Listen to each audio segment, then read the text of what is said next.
This is Super Yacht News in association with Go Earth Boating, navigating boat buyers to better deals. Hi all, welcome back to the channel. So in last night's video, we talked about motor yacht Amadea being bought by the Dubai-based Sajwani from the Damak Group. And we talked about the article from the Business Insider that talked about him having ties with the president of the US, Donald Trump. One of the things I said in that video was that it doesn't seem to have had been making any moves to leave San Diego since the purchase. The name, obviously the auction was in September. The name changed on the IMO database around middle of October, and yet here we are in November, halfway through November now, and the vessel hasn't moved. Now, as we were just about to post that video, we got a notification that Amadea had left her berth in San Diego and was heading out to sea. So yeah, unbelievable, but it was too late to change that video. We were already edited and uploading and stuff. So anyway, the vessel left her mooring at 1946 UTC, which was about, I think, 10:46 local time, 10:46 hours, or at quarter to 11 in the morning local time. And the vessel headed out through the channel there, as you can see in the AIS footage. It changed its destination to sea trials. And then, as you can see, it did some maneuvers, did some course changes and stuff like that, clearly doing some sea trials there just to make sure everything's okay, because the yacht hasn't done much in a few years now. It's been sat in San Diego majority of the time, right? And then the vessel dropped anchor just outside in the San Diego anchorage there, and then switched off her AIS. So here we go again by the looks of it. Now, the vessel hasn't popped back up again yet. It's been almost 24 hours now, or has been 24 hours now since the boat switched off AIS. Now, we've tried to use the San Diego webcams to see if we could see the yacht. Unfortunately, none of the webcams seem to be pointing in the right direction. So yeah, we don't know if the vessel's just sat out there at anchor or if she's actually steamed off in some destination that we don't know about. So the yacht's AIS was switched off around 1500 hours, which is about midnight UTC. So when we woke up this morning, basically in the UK, we noticed that the AIS was off. So yeah, very interesting turn of events there. So if you are in San Diego, if you have a view out there to the anchorage area, let us know if the vessel is still sat there at anchor or if she's left, because that would be really interesting to know. But we'll keep you updated. I'm sure we will get eyes on the vessel at some point from somebody who watches the channel, so stay tuned for that one. But yeah, it's quite interesting to know where she might be heading. I made a post, and I put out an APB, as they say in the US, earlier on the channel, and somebody wrote sailing straight to Vladivostok. I don't think that's going to be happening this time though. All right, we'll move on. We've got this is not really it's not super yacht related at all. A trimaran called Cozio, I don't know how you pronounce that. It flipped over, capsized. This was in October. These photographs were sent in by one of our regular yacht spotters, Tony Rive. This was in Guernsey. Now the story is that the vessel got into some trouble there in bad weather, and the St. Peter Port lifeboat and a French Navy helicopter were called out when the emergency beacon alert was activated on board. The two crew, a female and a male, were winched to safety by the helicopter and taken to France, both unharmed, while the Guernsey lifeboat tracked the upturned trimaran before it was decided that Cozio would beach on the west coast of Guernsey. The lifeboat returned to St. Peter Port, and then at sunrise, Cozio was spotted at Perel Bay in high water just after 800 hours UTC. Cozio was on the beach. So these photographs Tony Rive sent to us, this was about a week ago he sent these photographs, but they were in the Yacht Spot folder, and we didn't get wind of it until today. So Guernsey Civil Protection Team was called by Guernsey Coast Guards to protect the trimaran and collect wreckage from the yacht up the beach and put it into one of the trailers.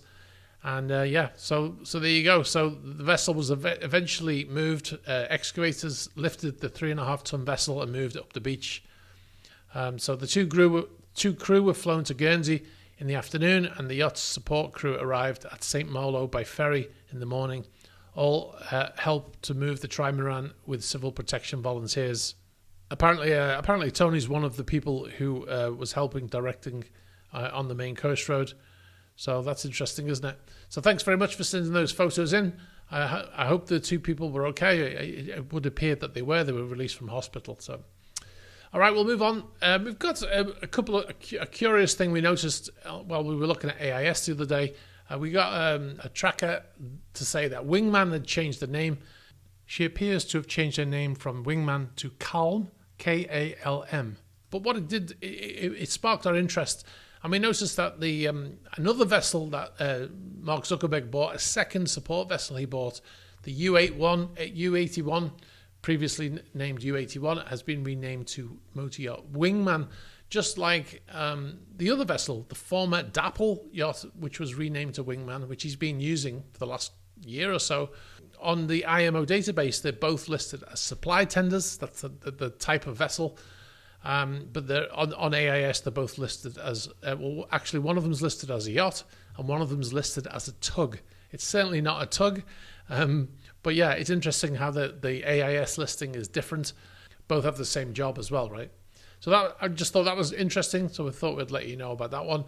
U81 is currently listed as sailing to XXXX. At least not using AIS as it's intended, but at least it's not been switched off, right? All right, so in a previous episode of Super Yacht News, we talked about AIS with Motor Yacht Nord. We explained why we were tracking the vessel and how the vessel turns off the tracking and stuff like that. And like I said, Amadea has just done the same thing out at anchor. By the way, IMO regulations state that you must have your AIS switched on whilst at sea and at anchor. So that boat is violation of IMO laws right now, right outside of San Diego. We were talking about that in the previous episode. We got somebody made a comment about AIS, and ironically, the comment was AIS LRIT confusion, and he said that he was pointing out that according to Wikipedia article on long-range identification and tracking, some confuse the functions of LRIT with AIS, and that's ironically exactly what that person was doing.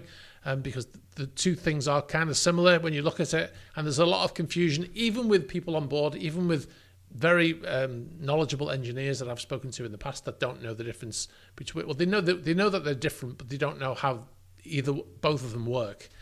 And what he said here is that because he was curious as to how AIS can be tracked when it's only got a range slightly greater than line of sight. We've got a video that we made a couple of years ago. It's the most comprehensive AIS video. I actually put a link in the comments and said, go and watch our video. You might learn something. I'll put the link in this video as well. If you haven't seen it, it never did very well, surprisingly, but it is, like I said, the most comprehensive AIS video you'll ever see. It tells you exactly how it works from scratch in layman's terms, so you'll have a really good understanding of how AIS works. And the bottom line is, AIS broadcasts VHF, which is, like he says, not much further than line of sight because the world is round, right? Unless you're a flat earther, you'll accept that the world is a sphere, and therefore the limits of AIS is about 15, 20 miles, but it's limitless when it goes up in the air. So VHF broadcasts, they go up into space, and the satellites pick up that broadcast, and then they send that data down to the planet, and they sort it out, and then it gets sent to websites like Marine Traffic. That's how that works. LRIT, completely different, is a satellite tracking system, but it's for flag states only. And basically, when you're registered with a flag state, you have to broadcast your location to them about 5 times a day. It's completely separate, and like he said, they often get confused, and he did. So just wanted to put that out there. Check out that video. It's a really good video, if I do say so myself. Anyway, guys, it is Friday. That means we've got a Friday yacht spot. First one on the list here is actually not a yacht, but, well, it's a sailing ship, and it's called the Cuauhtémoc, I believe, and it's the Mexican Navy ship. This is the one that crashed into the Brooklyn Bridge in May. resulting in two fatalities. 2 crew members were killed and multiple casualties on board at the time. This was sent in by the Eastman Sea Dog Troy Taylor, who's a broker at City Center Yachts in Miami. And he saw this in Cozumel in Mexico. Love Cozumel, been there many, many times over the years. And like I said, this is the ship that ship that crashed into the bridge. Clearly, it's been repaired now, and it's all back in one piece and back out at sea. Clearly, because it's left Brooklyn. So next on the list, Motor Yacht Faith. This is the new one, not the white one, but the blue one. Again, Jackie O. Really, really nice footage here. What a stunning vessel with the helicopter on the bow. And this is owned by Lawrence Stroll. He just took delivery of this a few months ago. He's a co-owner of Aston Martin, and the Formula One boss, and a potential Bond villain. The stunning-looking yacht was delivered, like I said, to Stroll, who previously owned another longer yacht, also named Faith at the time, which he sold to Michael Latifi. That vessel is now called Sophia. This yacht, 79 meters, 260 foot. 2,500 gross tons, so it's slightly smaller than his old yacht, which was just under 3,000 gross tons, value of around $200 million. And this is the Jackie O show today, because we've got more footage from Jackie O here.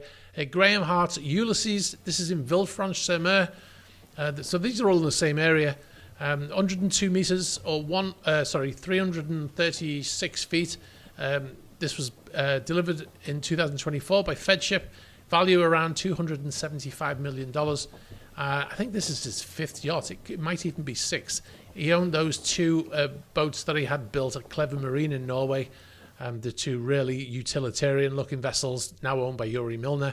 He also owned Here Comes the Sun. He had another vessel called Victorious. I think he had another vessel as well, which I don't remember right now. But I think this is either his 5th or his 6th yacht. All right, guys, that's it for me. I hope you have a great weekend, whatever you're doing. If you're working at sea, let me know. Actually, if you're working at sea and you're going to be at sea this weekend, send me photos of out on the bridge wing. Take a shot forward from the vessel, just showing the horizon. I would love to see that. So yes, send some photos. It would be great to see that. If you're not on a ship, if you're just having a regular weekend, I hope you have a great one as well.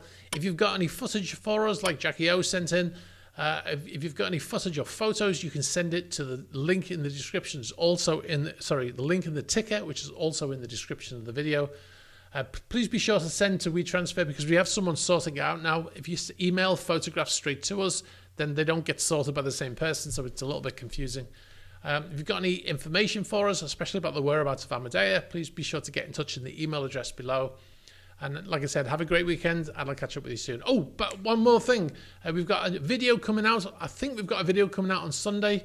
It is a video about superyacht scams. It's a big thing it's getting worse and worse. It's something that's really starting to affect the industry now. We've got a video coming out on Sunday about it. All things being equal, that video should come out on Sunday, so look out for that. And I'll catch you next week. All right, guys, thanks for watching. Bye-bye.